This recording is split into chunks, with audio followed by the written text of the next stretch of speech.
Okay, so let's continue our discussion regarding uh, the finance list, no? So itong topic na ito or video lecture na ito is will focus on the direct finance list naman. Direct finance list. Direct finance list. Magkaroon na lang tayo ng ating separate video lecture when it comes to sales type list, no? So i-discuss natin itong problem na ito. So kami ang tinatanong muna, what amount should be reported as gross investment in the list, what amount should be reported as total unearned interest income, and what amount should be reported as interest income for the current year. So let's read the problem. Kamiya company is in the business of leasing new sophisticated equipment. As a lessor, the entity expects a 12% return after considering the initial direct cost. At the end of the lease term, the equipment shall revert to Kamiya Company. At the beginning of current year, an equipment leased to another entity under a direct financing list. So the cost of the equipment to Kamiya is 5 million, residual value unguaranteed 600,000, annual rental payable in advance every January 1, 900,000, initial direct cost incurred by the lessor 250,000. Useful life and the lease term is same 8 years and the implicit interest rate is 12%. So first, that question is about gross investment. Recall lang natin ano ba yung formula or ano ba yung inclusion ng gross investment, di ba? Gross investment includes the gross rentals plus the residual value, whether guaranteed or unguaranteed. So, magkano ba yung ating gross rentals? Yan o, annual rental payable in advance every January 1. May bearing ba or mayroon bang bearing whether every January 1 or December 31 siya binayad? Wala, kasi hindi naman tayo gagamit ng ating present value. Gagamitin natin yon kapag sa sales type list. But since we are talking about the gross investment, under the direct finance list, gross rentals, magkano? 900,000. Okay?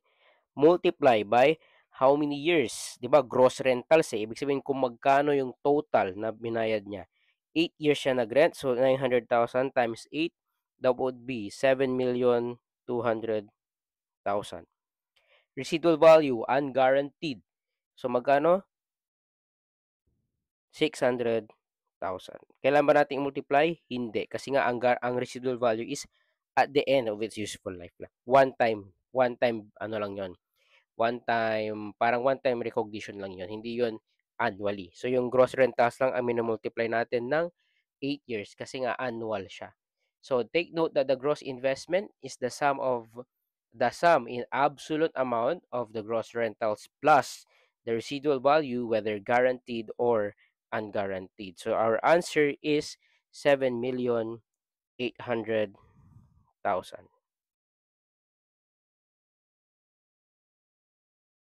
Yan. So our answer for number 1 is letter B. Number 2, what amount should be reported as total unearned interest income? So ang ating formula when it comes to the total unearned interest income is, 'di ba, yung gross rentals ay gross investment minus the net investment, 'di ba? Gross investment minus the net investment. Pero kung titignan natin yung problem, wala pa tayong amount ng ating net investment. Pero meron tayong gross investment which is 7,800,000. Now let's compute for the net investment. What is the formula under the direct finance list when it comes to the net investment? Diba? Net investment is equal to the cost plus initial direct cost. So ating cost is ito, 5 million, di ba? 5 million plus initial direct cost which is 250,000. So ang ating net investment is 5,250,000. So pag niles natin yan, makukuha natin yung UII or the unearned interest income which is equal to 2,550,000. So the answer is letter A. Number 3, what amount should be reported as interest income for the current year? So how do we compute interest income? So makukompute natin yan through the net investment, which is 5,250,000 less the annual rental, which is 900,000. And then, doon na natin makukumpute yung ating lease receivable as of January 1, multiply by the implicit interest rate, di ba? Interest income. Di ba ang minumultiply natin when it comes to the in computation of the interest income, di ba, sa receivable natin is the implicit interest rate. So, compute muna natin kung magkano yung present value of rentals natin, which is 5,250,000. Siya, 5,250,000. Gawin nating amortization, ano siya. So, meron tayong, is January 1. Wala siyang binigay na date. So, let's assume that is January 1, 20x1. January 1, 20x1 ulit. Bakit? Kasi nga, nagbabayad siya every January 1. So, magbabayad tayo ng 900,000. Principal repayments, 900,000. Okay. Dito yung principal repayment, interest, income, and then the amortization. So, 900,000 din yan. Wala pa tayong interest dyan.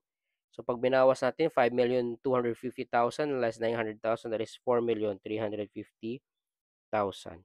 So, pagdating ng December 31, 20x1, meron na tayong interest income, which is 4,350,000 multiplied by 12%. Magkano yon? 522,000. So, pag binawas natin yan dito, wala pala tayong principal repayment since every January 1 siya. So, ang ating interest income for the current year is 522,000. That is letter B. Next.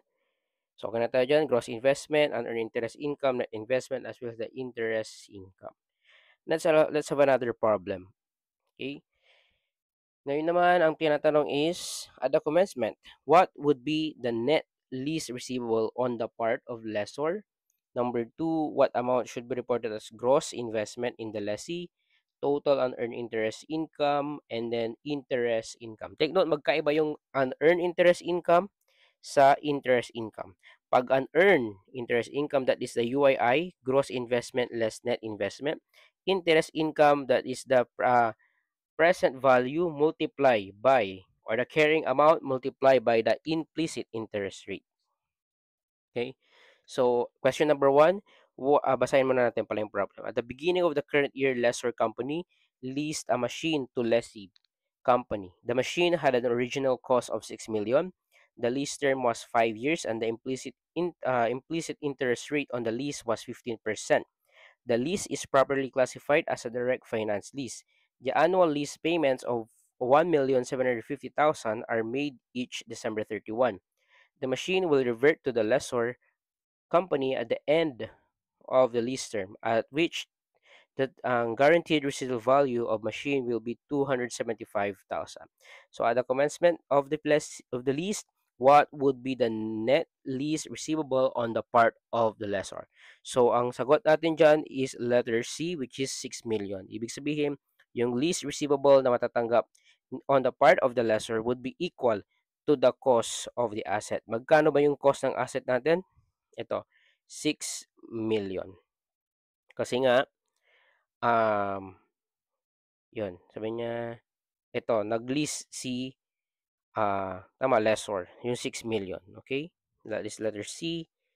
Next is receivable is equal to the cost of asset, okay? Next, number 2, the gross investment. So, paano ulit mag-compute ng gross investment?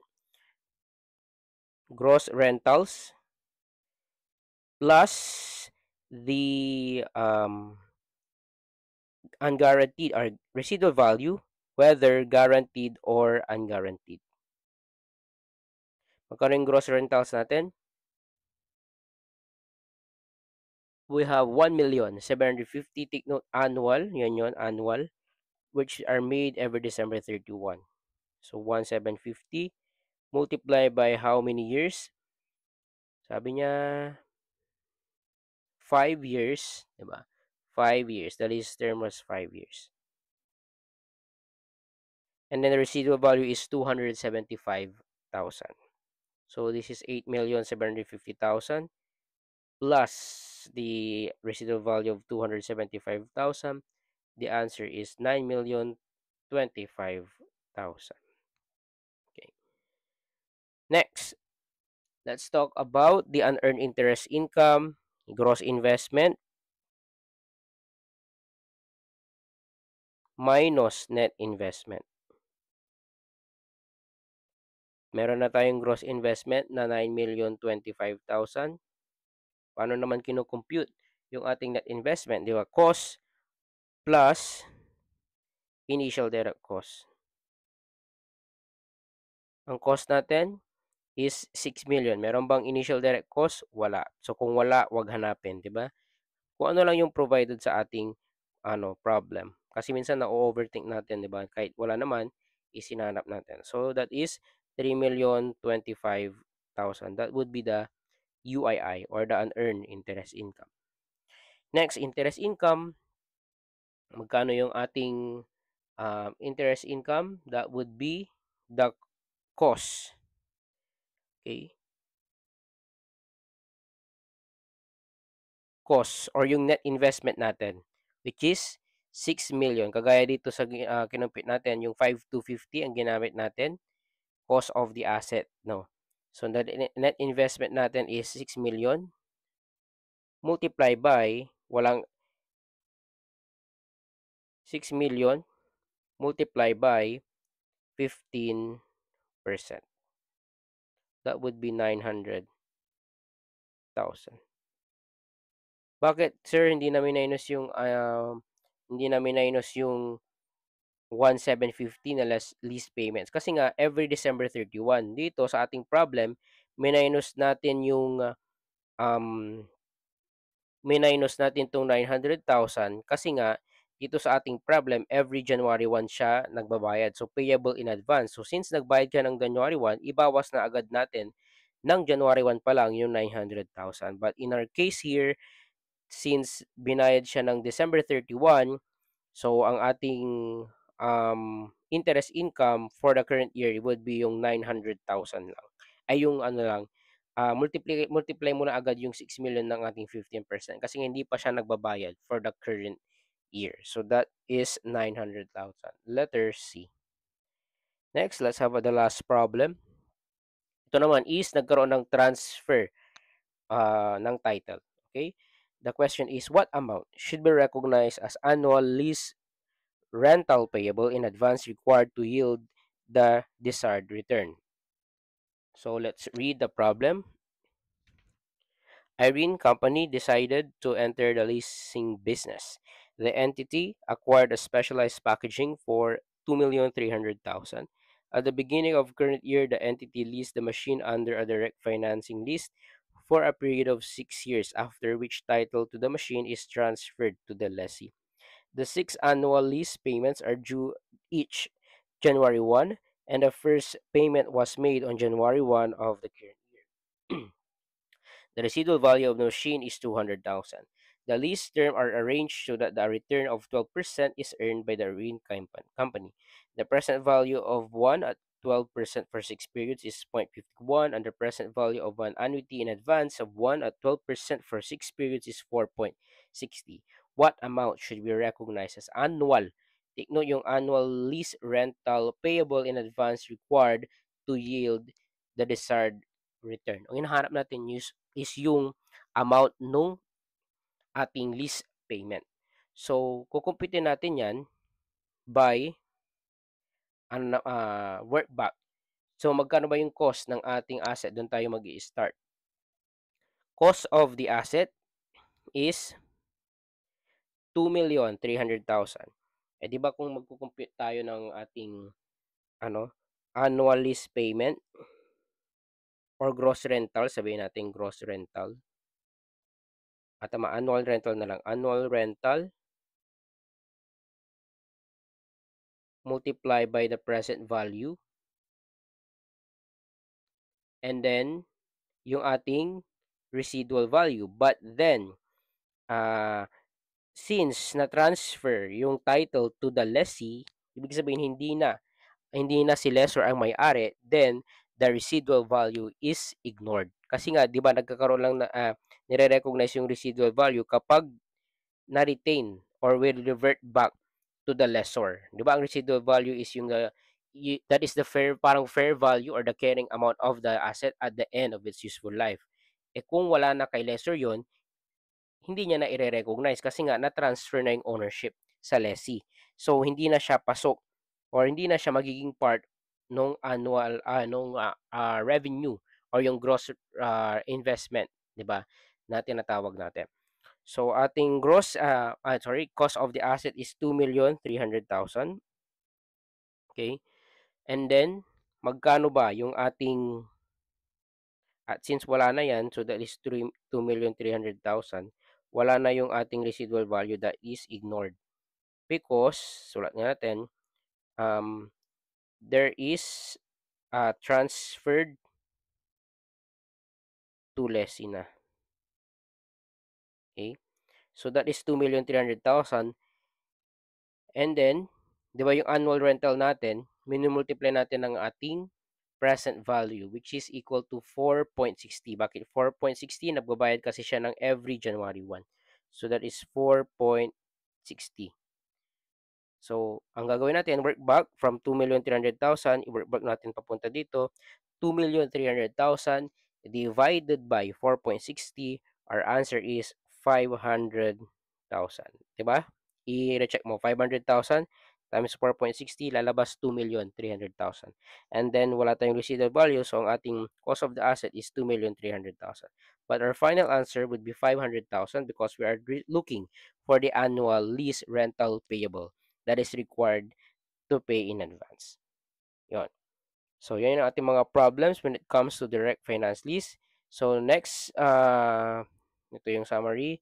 So, next video lecture would be we're talking about sales type lease.